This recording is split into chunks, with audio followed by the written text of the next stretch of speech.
Hey friends, Peggy Hall back with you from thehealthyamerican.org. You're looking here at Marty Makary. He's being interviewed on CBS News, where he very clearly stated that he wants to see an increase in vaccination rates. In fact, that's why he wants to have other options to the mRNA, because people apparently are afraid of taking the mRNA vaccine. Gee, I wonder why. But the reason why he wants other options is not to reduce the amount of jabs that people get, but to actually increase that. Let's take a listen. For joining us, I want to talk to you about Novavax, if I could. It's protein-based COVID vaccine you were an enthusiast for back in COVID.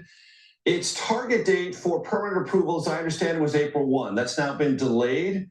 Why was it delayed? And if you'd be so kind, what role did your special assistant, Tracy Beth Hogue, play in that process?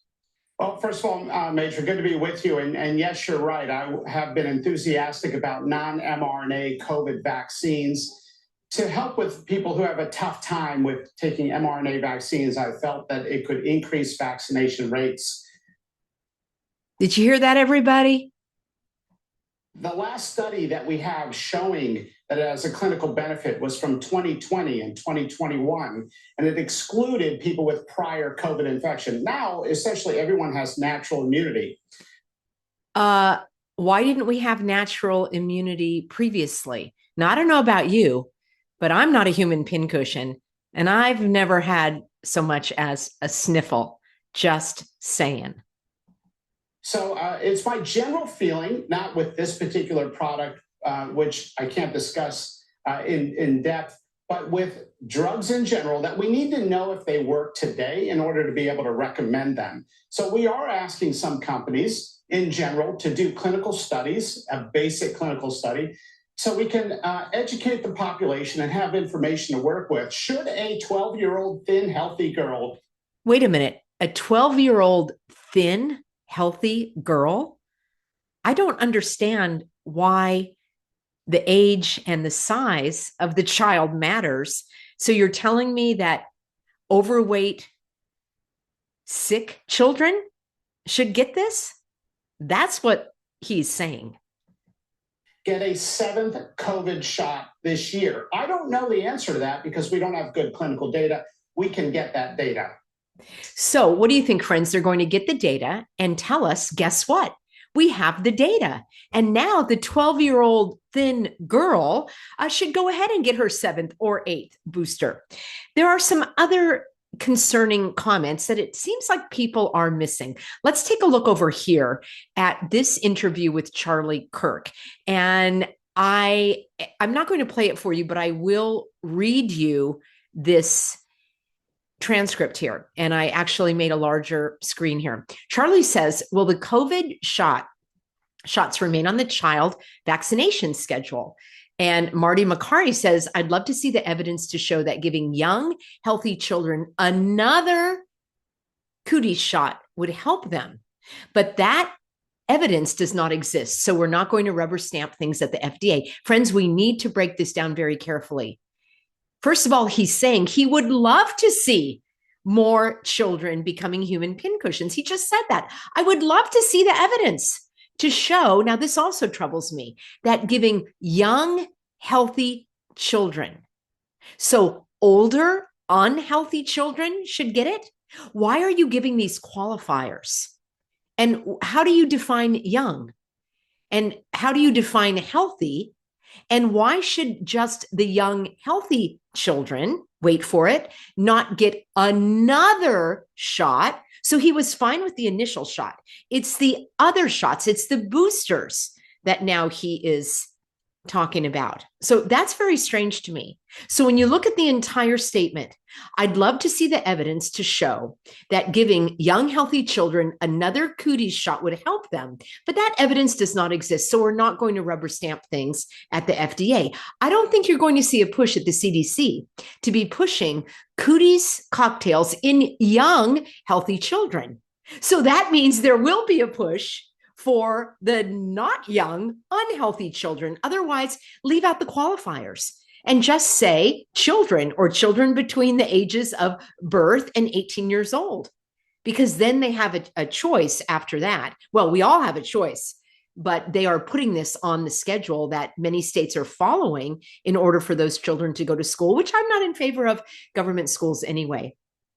He goes on to say that's something that's being discussed right now. I think you're going to see some announcement on that in the coming weeks, but I know they are trying to review all the scientific data. Friends, they are using AI to review the scientific data. I probably will do a second video for you on that tomorrow, where there is an interview with two of the top researchers in the FDA, and they're talking about how awesome it is that AI is going to be reviewing the data for these drugs. Let me know what you think about them apples. He goes on to say, and guess what? There's no data, there's no good randomized control data that the current version, the latest formulation of the cooties cocktail, is necessary for young, healthy children. I don't care for this phrase. Why do we keep hearing it? He's not the only one that uses it. All of those use that. Bob and the other guy, Big Tree, and the others. Why are they talking about young, healthy children? Why not just children, or why not just people? Then he says other countries have already recommended against it. Other leading countries in Europe have recommended against this for young, healthy children. Okay, that's really troubling me. Now, he stated, as you heard, that he wants to increase these vaccination rates, and he also wants to restore trust in the system. Let's take a look at exactly who this fellow is. So he was from Johns Hopkins. That was his background. And of course, Johns Hopkins was the one that did all of the flu mongering, the fear mongering. Johns Hopkins is the one that came out with this nonstop 24/7 dashboard to show all of the cases. And of course, you and I know how they came up with those cases. Sounds like a bunch of hogwash to me, the way they did that. And we know that that had absolutely nothing to do with the deaths. We know that many of those had to do with what happened at the hospitals. Here is Johns Hopkins, and this was a couple of years ago. They were talking again about all of the test positivity. Yes, that means really nothing. Case rates are likely higher. I don't even want to expose you to this because it's really traumatizing, but they're talking again about getting your flu and cooties jabs, and of course, wear your suffocation device, wash your hands, and basically live in fear. This is where Makary came from. Now, here from Wikipedia, it says that during the hogwash, Makary has been a proponent of treating the hogwash as a public health threat, saying that masking and the cocktails and the early jab strategies, blah, blah, blah. He has been a proponent of that. He has also been an outspoken opponent, luckily, of required jabs. However, he said in February of 2020 that the United States needed to take the threat of this seriously. People should stop all non-essential travel. He called for a national lockdown to help slow the spread of the hogwash and to enable the healthcare system to respond.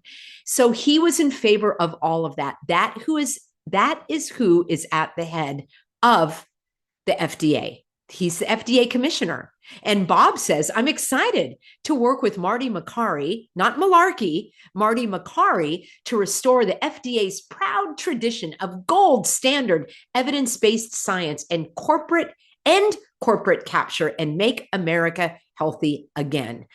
I never knew of any gold standard evidence-based science coming out of the FDA. And I've told you before that this is very worrisome to me because they'll come out with these now AI studies that are going to say, good news, we fixed the problem. These products were rushed to market, but now we know what the problem is. And hey, if you don't want the YMCA version of that jab, just get the traditional one. Makary himself says that he wants these pharmaceutical companies to come out with the traditional versions so that they can increase vaccination rates. How do you like them apples? For all y'all, not you smart, healthy Americans, but all y'all writing the Substacks talking about how excited you are that Makary is saying that they're going to study the YMCA jabs.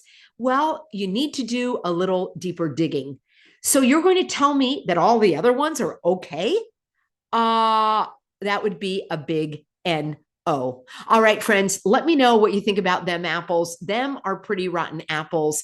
This fellow wants to increase the vaccination rates, and he wants to have an alternative to the YMCA jab so that people will have more confidence in becoming a human pincushion.